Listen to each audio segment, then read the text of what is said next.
Let's talk about the Canon R5. 5R. R5? R5.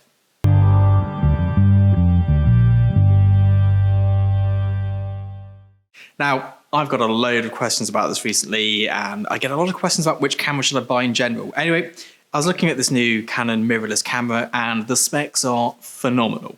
I want to talk about what you could buy instead, because I think it's an important conversation to have. Now, before we go into this, if I was a content creator, if this here was my main thing, I'd be buying it. But I'm going to be talking about this from the perspective of what I do for a job, and that is being a commercial photographer who shoots billboards, point of sale, packaging, big campaigns. Now, I shoot Canon for my day-to-day grind. This is Canon. There's a Canon back there. There's Canon cameras everywhere in here.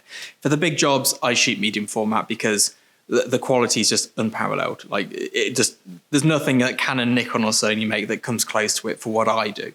Different genres of photography, yes, they're better for Canon or Nikon or just 35mm in general, but for me, it's either big, medium format or we're doing smaller jobs using these Canon cameras here. The whole thing got me to thinking. I had a look online. It's about £4,200. I just thought, well, that's a lot of money. Because if you're a pro, you need two, and that's suddenly £8,400. And then, the lens adapters and all the different little, it's a lot of money. You're probably looking at £10,000 just to replace your camera body system, which is a lot. No, we're just going to take the single purchase of a single camera, for example.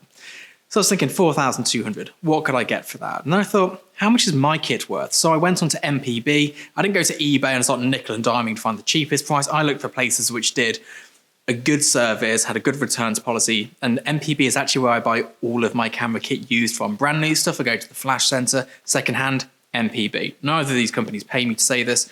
I just like them. I started going through my kit and looking at the pricing. And if we take away one item, which is my 100mm Zeiss Milvus, and if we replace it with a second-hand Canon 100mm 2.8L lens, which is still a great lens, you could have my entire camera kit for the price of an EOS R5. Now, this is a lot of kit. We're talking camera body. We're going for EOS 5DS, which is a great bit of kit. It's high resolution. I've shot billboards on it. I've shot worldwide campaigns on it. I'm shooting it on here now for videos. It's all right. Pretty good for video, to be honest. It does a good job. I use a 5D Mark II as well for this. I'm not particularly specific about my video usage for these things. It doesn't matter. You're probably watching it on some iPad or something. Anyway, digression. High resolution, built like a tank. You can mains power it, which for my work is very important. It's just a good bit of kit, very reliable. I've never had them go wrong. I've got a few of them. They just seem to work very good. Lens-wise, you can get the 100mm 2.8 Canon L, which we discussed is the compromise from my kit. You can get the 50mm Sigma Art 1.4, the 35mm Sigma Art 1.4, and as well as those three lenses, you can get the 90mm tilt shift and the 45mm tilt shift, giving you a real complete set of kit for commercial work. The only thing you might want to add is a 24mm lens if your style of work lends itself to that. But I mean, that's a lot of kit and a lot of quality compared to the price for stills. This 5DS can't compete with 8K RAW video. But it's still it's a capable video camera for people like myself who do a bit of YouTube waffling like this. Now, obviously, you've still got another £4,200 to spare, with which you could buy a complete lighting set secondhand. It's a lot of money. You could even buy, for the $10,000, you could buy a medium format camera. So what's the point in this? Well, if you're a stills photographer, it is probably not the best use of money. Unless you shoot weddings, you need that silent shutter, that sort of thing, classical concerts. But for us commercial people, it doesn't make sense for the price at the moment. For video folk, dive in there. I cannot believe they've managed to build a camera that good for video.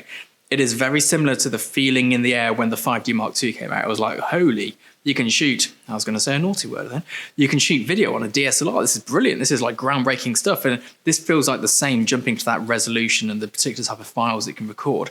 But for stills, if you're going to buy two of those, get a Hasselblad, get a Phase 1. If you're going to buy one of them, buy all the kit that I use. You need to get a backup camera anyway, which should be identical. And this is an important thing to remember. If you're buying a new camera, and you're a professional, you're not buying a new camera. You need to buy two of the same. So if it dies on a shoot, you put the next one on and the job carries on as normal. There should always be an overlap in lenses, which is why I have the 100mm and the 90mm tilt shift, the 50mm and the 45 tilt shift. They're all very similar things. If something goes belly up, we're fine. If the 35 dies, we use the 45 in a panoramic way and stitch it together to get a 24mm angle of view or whatever we need to get within there. So that's worth considering. If you're doing video, like I said, dive on in. But, as stills people, we need to be looking at what are we actually getting for our money? There's not more resolution. There's not a greater dynamic range. Every time a camera claims to have a greater dynamic range, if you look from the 5D Mark II to the 5D Mark IV, I've looked at the files side by side. There is a greater dynamic range. Can't see it in print. I really can't see it. When you go from like a 5D Mark IV to a Phase 1 with 100 megapixel back, the huge color bit depth and dynamic range, then you can see the difference. But obviously the price tag reflects that. Anyway, I've rambled on for long enough. Let me know in the comments what you think, what your opinions are on this camera, whether you'd buy it or whether you'd buy used.